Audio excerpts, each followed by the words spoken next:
So we play a harmless Manatide Totem. What's the worst that could happen here for my opponent?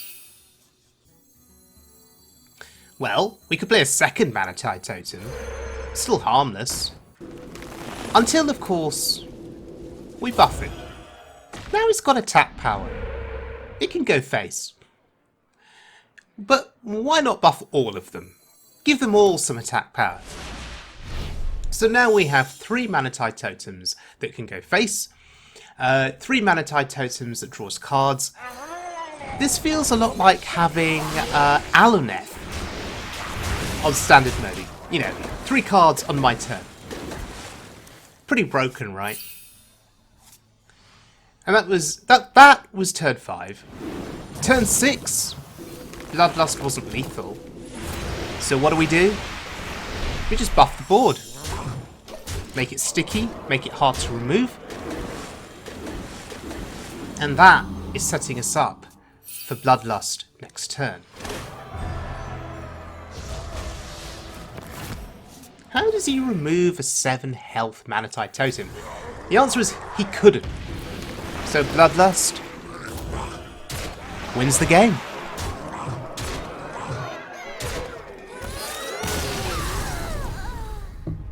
Alright, so what deck am I playing today? I'm playing HiMurky's Totem Murloc Shaman. Now, before we get into this deck, I just want to say congratulations to C0nstiThePRO and Xenons Xen, who are 2 viewers of the channel.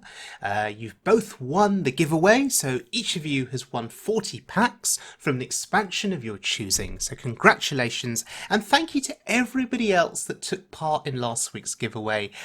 Do continue watching as we head into the summer, because I'm sure there will be more giveaways in the weeks to come, and especially as we head into a new expansion. Okay, so HiMurky's deck. I was looking for something on standard mode to play that was different to everything else that's out there currently, and this deck certainly fits that mold. It's fun, engaging, different, off-meta deck. It wins games. And HiMurky, by the way, is a great Hearthstone player. He has his own YouTube channel. He specialises in playing Murloc decks, so if you're interested, you should check him out. Very entertaining player, very well-produced videos as well. Now, with this deck, I really love the sort of mixture of Murlocs and Totems. It feels like HiMurky has got that mixture just right, that concoction just right with how this deck is constructed. But yes, aim to go wide on the board, aim to buff those Totems, make your board sticky with Soul of the Murloc, and just make those minions really hard to remove. And really set yourself up for Bloodlust lethals. That is how you win with this deck.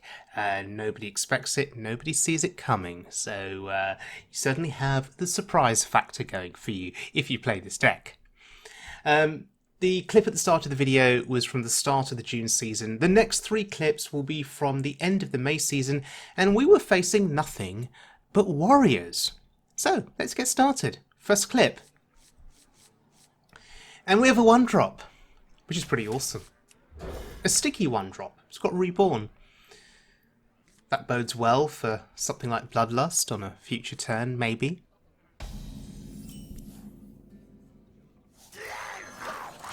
So this deck does very well against slow decks. You can just out-pressure them in sort of the first few turns. Build up a board state that's sticky, hard to remove, and then just smash them with Bloodlust. Against faster decks, aggro decks, you're going to be going card for card, I should say, on the board.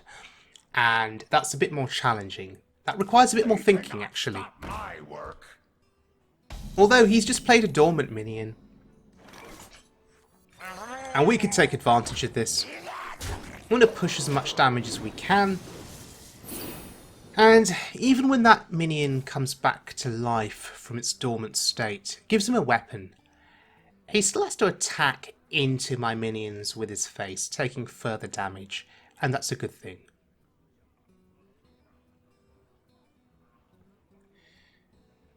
Now, we've just been playing on curve, and we've already got quite a commanding board presence. Impressive. And he's hovering over that hero power button. Yes, hero power, do nothing. Just hero power and pass. That's exactly what we want you to do, because we're just going to keep pushing damage. Now I could play the weapon here, replicated Totem. But actually I think it's better to hero power. Yeah, I think it's just better to hero power here. And we can just make our board sticky. The plan is to set up for a Bloodlust, potentially next turn. Because we know he's going to get that weapon. He's probably going to kill the war leader, because it's the most threatening. Oh, but hello, plays the Sky Barge.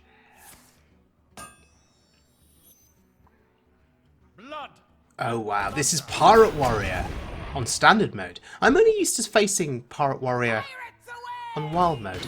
This is different. Now thankfully those hits are going face. Some of them did anyway.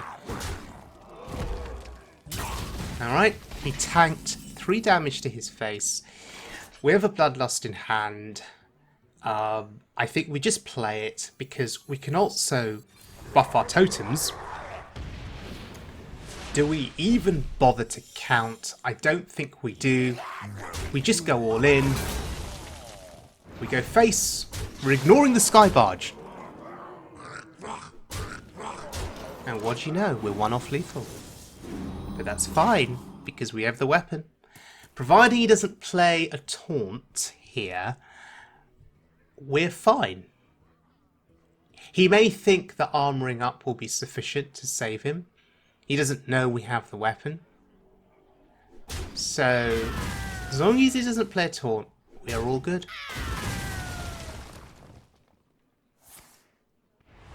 Okay. There's the hero power. He may be feeling pretty safe and secure here. With my 1 attack Murloc on the board. But no, that's lethal. Taste my stick. On turn 6. Feels amazing.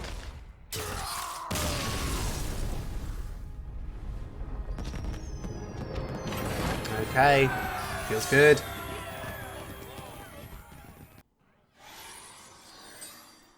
So as I said, I was facing an awful lot of warriors on this evening, and this is another pirate warrior. The difference being, he got a 1-drop that can actually attack on the board. So for me, getting maximum board presence early seems ideal, hence my use of the coin there. I just want to get 2 bodies on the board. Next turn we have a 2-drop, so it's okay, I guess.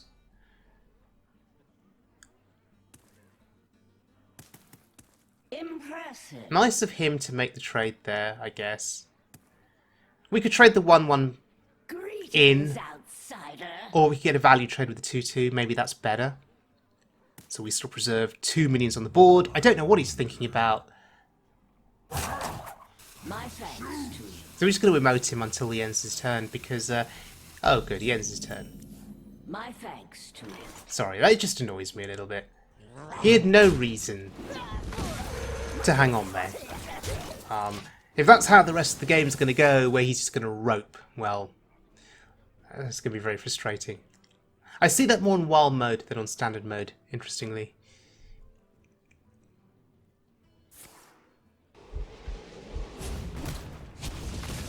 Slab is fine, it's slow. As in, it's removed 1 thing. But we're still pushing damage, and we're still developing stuff on the board. Makes us happy. And there's Bloodlust. A relatively timely draw, because we're heading to turn 5 soon. So we'll see what we can do next turn, in terms of a board. Wrench Caliber, okay. So, pirates and bombs. Interesting.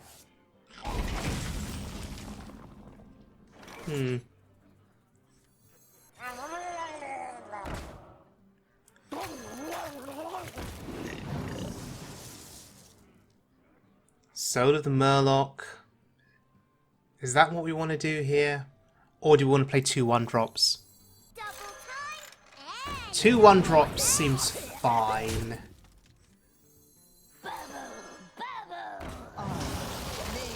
And an armor smith? Sure. It'll be interesting to see where he puts his face here. Does he put it into the armor smith? Does he put it into the Tidecaller? Or does he put it into the Manatide Totem? He's really thinking though. Interesting. Fears the Murloc. Armor made to fit. And it's worth noting that we are overloaded on this turn.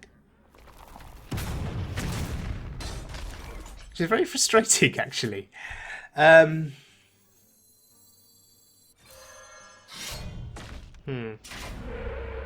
Because Bloodlust would have been lethal, actually.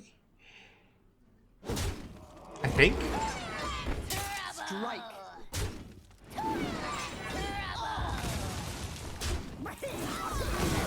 Okay, so the focus is clear the board and keep stuff on our board and draw some cards.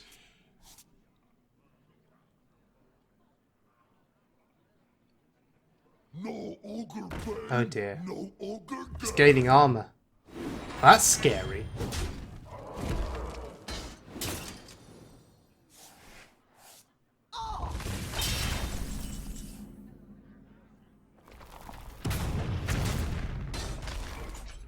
Well, we don't have lethal, so I think we just have to play 1 Bloodlust here and push? Or do we develop on the board? Do we need to kill the 6/7?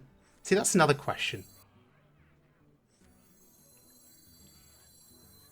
This is now turning out to be a bit more complicated. Taste my sting. Yeah. I'm gonna kill it. I'm just scared that he'll start gaining tons of armor and there'll be nothing we can do about it.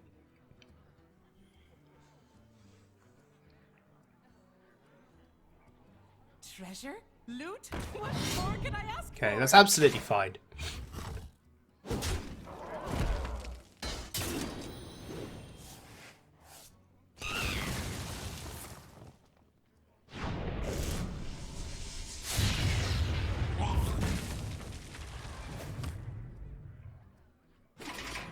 Okay, and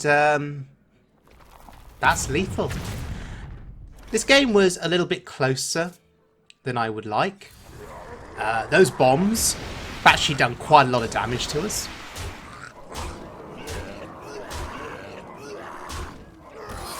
But there we go.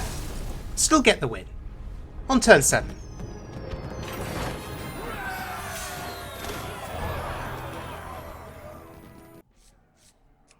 Okay, let's look at one final game. So if you're not convinced that this deck can beat warriors on standard mode, then hopefully this final game will convince you. Okay, another pirate warrior. What is it about pirate warriors at the moment? On standard and on wild. And that's a super good pickup. Means we clear the board. And I'm actually trading. I'm trading, but I've still got 2 bodies left on the board. And armor up pass will be your undoing, Mr. Warrior.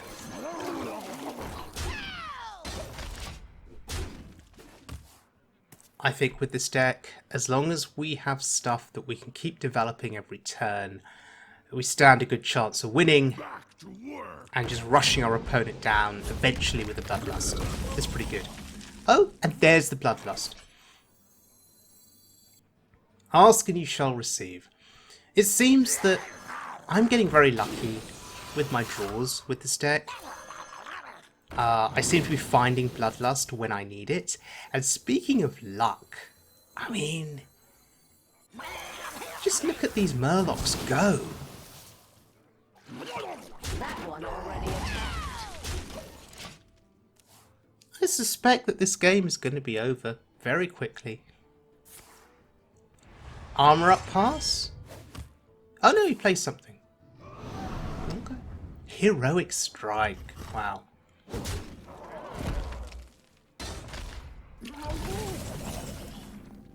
So, nowhere near lethal here.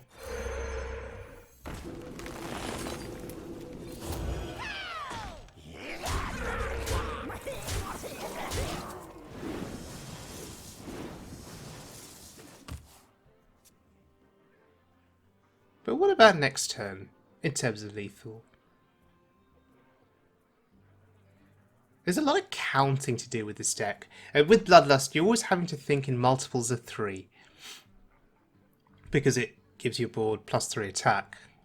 So you're always having to add up in multiples of 3. What now? See, Hearthstone is an educational game. It teaches you maths as well.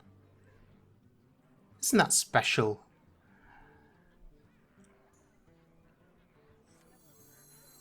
He probably knows he's dead. How'd you get through this board? What now? No answer? No solution? No brawl? Assume he's playing a pirate deck, they don't play brawl.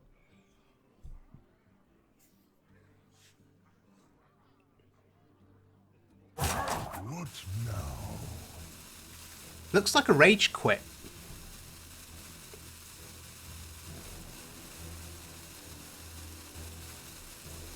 Well, we're ready to smash his face with the Bloodlust.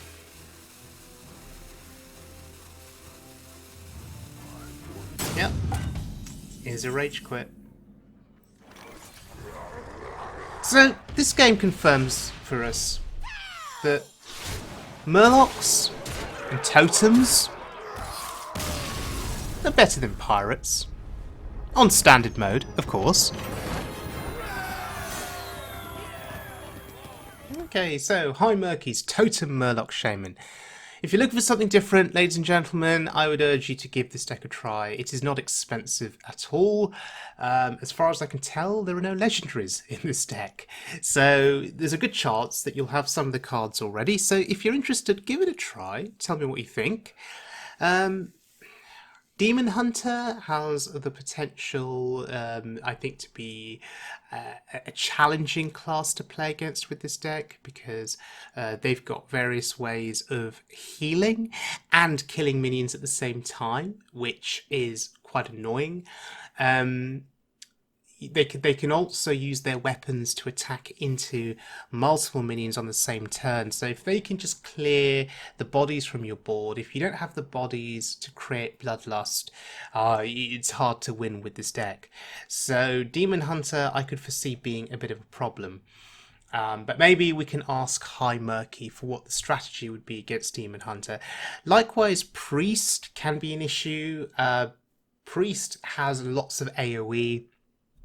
And if they just draw successive spells turn after turn after turn, I think that can be a very difficult thing to combat against.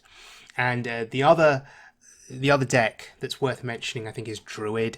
So Druids with the Mount Seller can spend a lot of turns just doing nothing in the early game, whilst they draw cards, ramp up, do all of that kind of thing. And I think in those situations, you take advantage of that. You play on curve, you build a sticky board, you Bloodlust and win. The moment they can get to a point where they can play the Mount Seller and lots of cheap spells, they can build wide, massive boards of their own and taunt them up, and the minions up, and then you've got a problem. But yes, this deck, super fun, and as you've seen in this video, Manatide Totem can win games, and to me that is the most exciting thing about this deck. So thank you very much for watching, everyone. Thank you for your support. If you liked the video, please give it a like and a subscribe, and I'll see you all again very soon, as always, for more standard or wild mode fun.